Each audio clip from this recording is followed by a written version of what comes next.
Welcome to Guns and Powder. Today we are diving in with a brand new Bannerlord modification. This one adds in the Napoleonic Wars with uniforms, new custom animations, better smoke animations, and an absolute ton of new units to the base game of Bannerlord. This mod is still, of course, very much a work in progress. They've recently added in the British, the French, and the Austrians, with the rest of the nations planned to be added at a later date. As of right now, there hasn't really been much change to the campaign map. Of course, it is still Calradia, with the only minor addition being that the Empire factions have all been combined into one big one, and their units and lords being replaced by the French. The other nations to subside over here on the left-hand side, so the Austrians are now the Valandians, and the Britannians are the British. The other nations, such as the Sturgeons, Kuzites, and Azurai, are still very much their own Bannerlord vanilla unit trees. So as of right now, you're going to be having a mix of Bannerlord units and also the new amazing look Napoleonic units. So what we'll do is we'll take a quick look at some of the units, then we'll dive into the battles, because I think that's really where this mod shines. Obviously, the uniforms look great, the animations, that's kind of where the majority of the work of this mod has gone into. And then after that, we'll dive into an even larger battle, and we'll see kind of more of a large scale engagements and how they do function. So let's start off by taking a look at some of the units. We'll start off by taking a look at the British infantry, then the French, and then the Austrian, and then we'll dive into some battles, which is really where this game shines.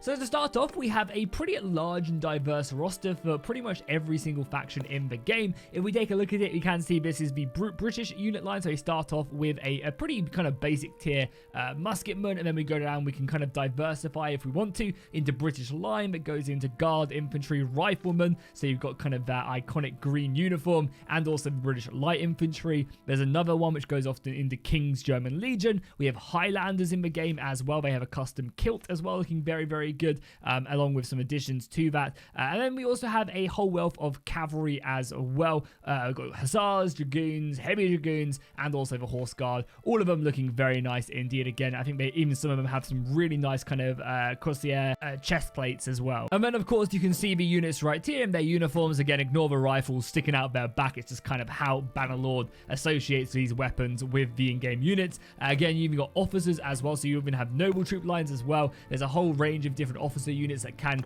make up the line. Again, here are the Hussars with the awesome kind of overcoat there as well, with custom swords as well. You've got a nice little saber right there. Some of the British rifles with a different rifle model. And then if we want to, we can also take a look at some of the Austrian units. Again, I love the extra detail in the helmet. You got some of the Grenadiers, which just look amazing. These guys storming the positions would be extremely deadly. The blue and white as well of the Austrians looks really good. You've got an officer helmet right here.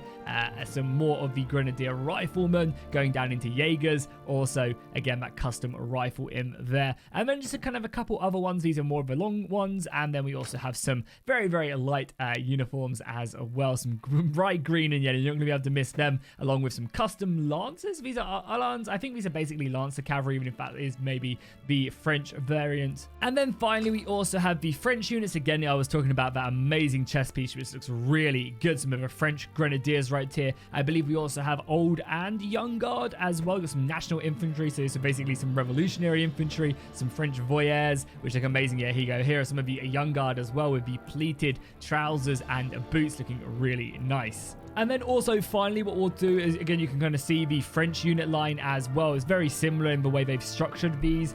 Very much the same. And it'll be interesting to see if they do end up changing these later on, as this is still a very early look at the mod itself. Let's dive into a quick battle. I'll hunt down these 25 looters. They'll be perfect for checking these guys out. And you can also actually, I guess I'll show off really quickly as well if we teleport over here. Some of the uniforms again. All the actual characters in the game have had their uniforms changed, and they do use sabers and muskets and stuff, so you'll see that. So that's a bit more immersive. If you stick to this side of the map and you don't go into Sturgia, Azurai, or Kuzite territory, you actually basically feel like you're playing a very much a Napoleonic game. So let's dive into it. Here you guys can see the actual units themselves looking very cool. cool. We actually did spawn in on this map right here, so we'll make our way up here, bring these guys there, and we'll stick the cavalry to one side. And look at this, right off the bat, you can see when the infantry do stand at attention, they do immediately look amazing. They have custom animations for their bracing line as well, which looks great. Again, these kind of custom setups right here look really, really good. You also can stick them also into shield wall as well.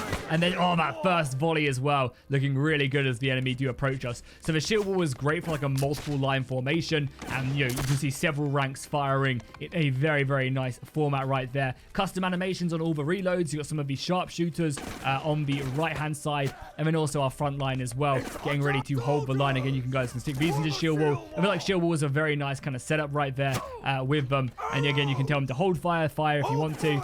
And also on these guys, if I charge them, you'll see that they also have custom melee combatants as well with that bayonet, so they'll utilize that bayonet very effectively when they do get in. Again, we have the cavalry as well, so all the different units of cavalry. I'll show you some of the in-person shooting as well. Try not to shoot one of my friendly units right there. Some good damage. And again, you can see this is basically me on a Friday night right here, going ahead and doing maybe something I shouldn't. And then the infantry and the cavalry models looking very nice also for the British, the Hussars, and the base cavalry. Again, if I go ahead and stick these guys in the loose formation, you can see because they are lighter infantry, they'll set up. Some of them even with kind of the light infantry as well, whipping out their swords, but the muskets looking very good as well. Fire him down. You can see some of the sabers, which do also do a very nice amount of damage. Like so. Boom. 81 damage right there. You can see the kind of custom saber right there. With the arrow in my shoulder. And again, I'll tell these guys to fire at will. Again, you can see them all loading up in loose formation. Obviously, loose formation is probably more optimal with how you want to play it, like, because just that's how Bannerlord works. But for the most part, I think that being in a tighter formation just looks way better with how you set things up. So again, I think like maybe being at least in a line, like maybe 3 deep would be perfect. And then, of course, being in a tighter shield wall also is really fitting.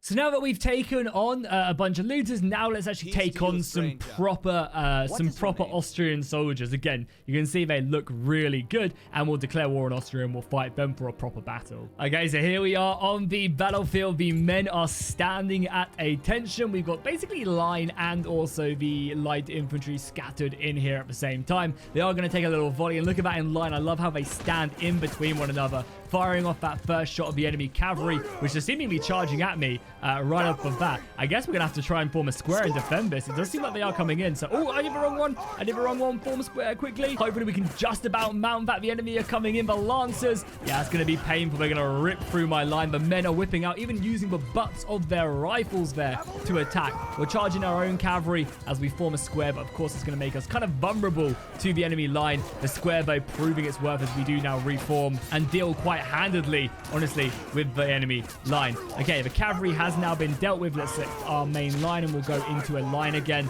We'll form up and prepare to assault the enemy position, which are now starting to hit us quite hard. And you can see the both lines are now volleying in. I think as well, for the most part, you're going to be able to do some really cool stuff with the fighting, especially if you can kind of set up against enemy lines that are also fighting against you. Reforming is, of course, going to be one of the harder mechanics as I go down, but that's kind of perfect. We can now observe a battle. So the enemy, the AI, doesn't like kind of perfectly form lines, but they don't exactly do a bad job. They're basically just advancing and firing, so it's more of like a light skirmish than anything else. And there are infantry models in the game as well. Of course, it would be really good if they could develop a system where the AI is a little bit more structured in the way they set up. Again, you can see that we didn't really ever get out of our square formation right here. But I think for the most part, it looks great. The banners also look awesome as well, so you can get a whole wealth of custom banners. And the infantry just looks great. I think the main crux of this mod is 100% going to be the uniforms right now, because they look very good, and the custom reload animations, which you're getting a nice little close-up of. And again, they look very good, kind of very much immerse you. The smoke is really good. I also think the animations and the way the AI behaves with these units isn't awful. It's definitely playable, and you can have a very good time with it. That is going to be a first look at the brand new guns and powder mod. I highly recommend you check it out. Go show them some support. It would be really cool if they could go ahead and utilize Lemmy's Europe mod as well. I know it's not set in that same time period, so there's not going to maybe be certain settlements that we'd like to use, but I think getting this mod over to that Europe map would be awesome and a real good improvement. They probably do plan on doing their own custom one later on down the line, along with stuff like cannons and other types of mechanics and custom settlements. But I honestly think that this is a great start, and focusing on the single player aspect is actually a very good choice. They do also have a multiplayer side of things, but I think right now the Bannerlord's custom servers just aren't there for them to really utilize it. And I think going hard on the single player side of things will be really beneficial with just gaining popularity, because when the Bannerlord multiplayer servers do get a bit more stable, that's going to drive people to try that out. So I think having both sides will just be the ultimate combination. But of course, leave a link to it down below in the description if you want to check it out for yourself, and I'll see you guys in the next one.